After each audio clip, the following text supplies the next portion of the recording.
Find a comfortable position. Take a deep breath and be at ease. Breathe easily and freely, taking reassurance in the breath and in the beating of your heart, beating deeply inside you, never to be seen in your life except through images, but never in person. The heart is hidden from us, but it does so much. Like a seed in the ground that we may pray for, but until it emerges as its true self, it is unknown to us.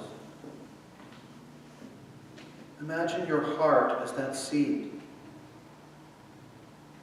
Imagine it inspiring you to grow and to nourish the hearts of others. Imagine it as a powerful light that, while hidden, shines so brightly. Imagine it like a superhero with a glowing chest,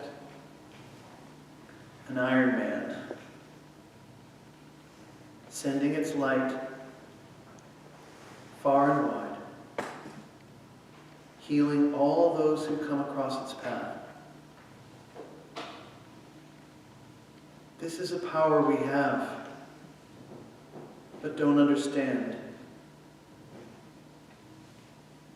Pray to understand it. Pray to know it and receive it and use it. Recognize your light. Recognize the seed of abundance inside you, beating every day for your entire life. A warrior of love, with the endurance for the ages.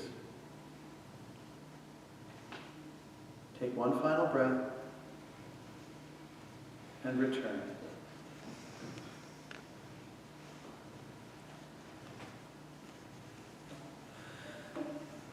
One of the reasons I'm so attracted to the study of theology, religion, and human culture is my quest for what I refer to as spiritual accessibility. That's a term people are not familiar with, as it is of my own making, although I'm sure other people have said it too. But I find it to be at the epicenter of my calling. The majority of Americans nowadays fit into a category referred to as none when surveyed about their religious preferences. They are referred to in religious sociological study as nones. Either they find organized religion distasteful or uncomfortable or boring or doesn't occur at the time of the week when they would most like to receive it. Some of them also view organized religion as wholly traumatic. Or they were never introduced to it in the first place and have no real opinion about it. Either way, whatever benefit religion or spirituality might have for them is potentially lost.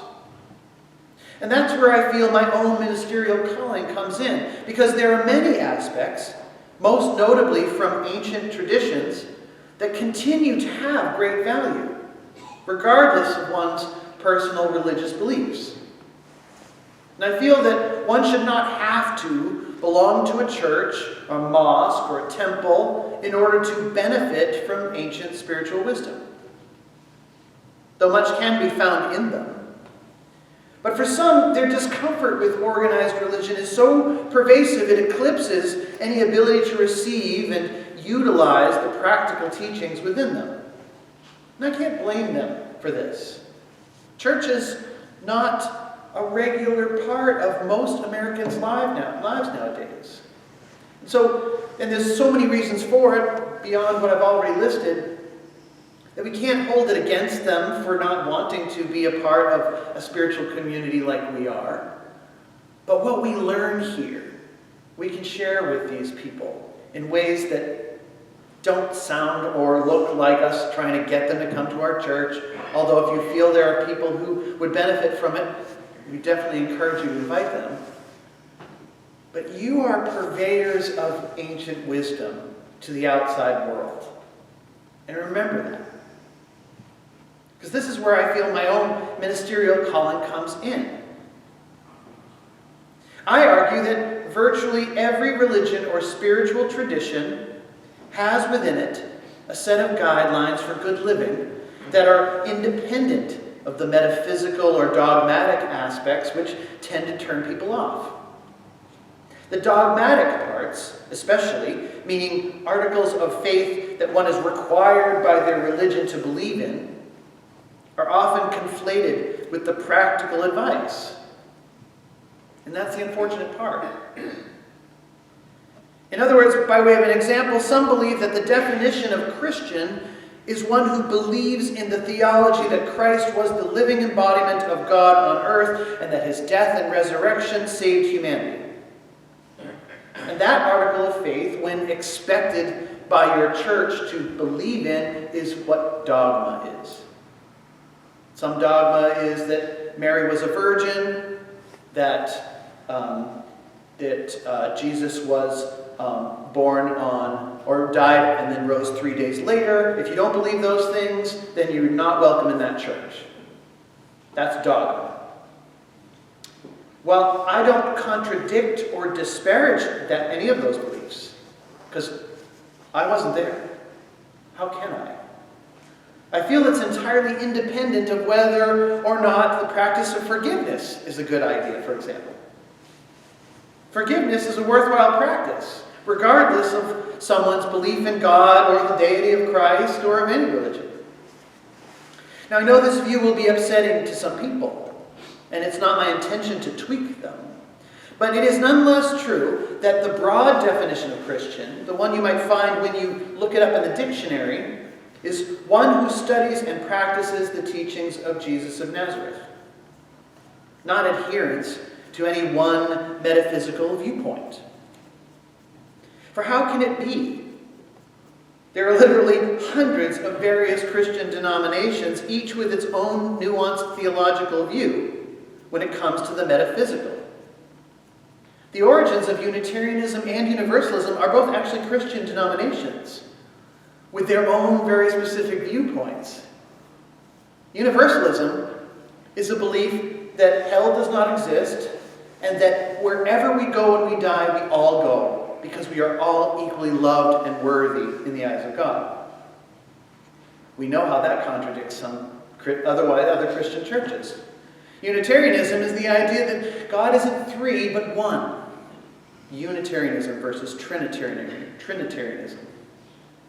And we know how that differs but yet Unitarianism and Universalism have historically always been Christian denominations, but with a very different view.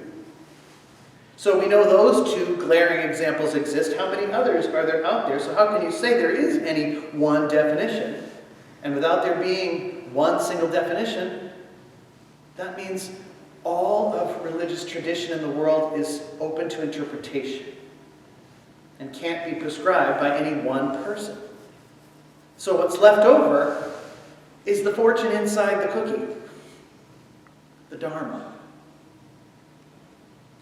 So regarding spiritual accessibility, it's my contention that anyone can make use of these teachings regardless of their belief in a higher power. In other words, you don't have to believe in God to be a Christian, by definition. Though some will be quite mad at that idea. Nor does one have to identify as a Buddhist in order to believe in the idea that we should make a life practice of doing no harm. These teachings can be referred to as dharmas or life practices, which are derived from the words of religious and spiritual prophets like Christ and Confucius and Buddha and others. They taught their followers a set of guidelines for productive and peaceful living that stand on their own as useful advice that anyone can utilize, no matter what religion they practice, or even their none status. Like I said earlier, Unitarian Universalists today generally believe in an idea called Omnism, that all religions have something of value to contribute. Personally, when I look at the things that I learned in my childhood growing up as a Congregationalist, I heard things like, you should be forgiving and, you should be compassionate and hospitable. I didn't really grasp those ideas until I started looking at how other religions talked about those ideas. I started to see them as multifaceted notions, multidimensional even. I started to understand the tradition I grew up in better for having learned about how other traditions and cultures describe these same ideas. So I love being an omnist, because I get to hold this idea that God is not exclusive to any one particular faith idea, and that there's so many different ways that we can discuss these really important concepts to humanity. The practice of what we learn through the belief in Omnism is called Dharmism. The practice of these individual ideas that are raised up by all of these individual faiths. Someone who actively seeks out these dharmic ideas from various faiths and traditions is referred to as a dharmist, or a practitioner of Dharmism, which is my favorite ism. Now, a lot of people actually have challenges with isms, that suffix ism. But an ism is something that outlines a practice or a tradition or a certain belief in things. They're mostly revolving around spiritual, but can also be any number of different things: politics, healthcare. There's all different ways of using that suffix ism. But we shouldn't be afraid of it, because it is just one of the ways we categorize things. And we claim to eschew labeling, and I don't believe in labels. Well, then you don't believe in your own name either, so you should probably get over it. A dharmic idea is typically one that enriches us as human beings by placing love at the center of our actions. And that's the thing that you'll notice all religious traditions have in common when you pull out that fortune out of the fortune cookie to look at the real wisdom that's there. Love is at the center of those actions. Love is at the center of the idea and daily practice of forgiveness. Love is at the center of hospitality, of compassion, of empowerment, of gratitude. If love isn't at the center of it, then stick a pin in it. Put a big question mark over it and say, maybe there's more to be discovered in this idea. Or maybe it represents a growth from something. Don't automatically wipe away everything that's said, like in the Bible, for instance, simply because it tells you to stone your children to death for disobeying you. We know that's not typically a good idea. So we don't follow that rule. So that's not the Dharma within Christianity, because love is not at the center of that action. So we can take it in the historical context it's meant to be in without saying, but this is a practice I should develop for my life. It also says that you shouldn't pierce your ears or get tattoos. How many pierced-eared people or tattooed people do we have in this congregation? So we're all in trouble now, according to Leviticus. But love isn't at the center of that action.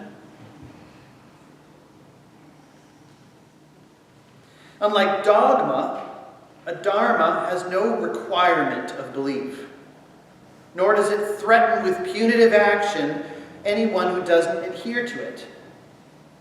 This is a thought that occurred to me this week. The reason why I don't think that belief should be a requirement in religion is because we can't choose our beliefs.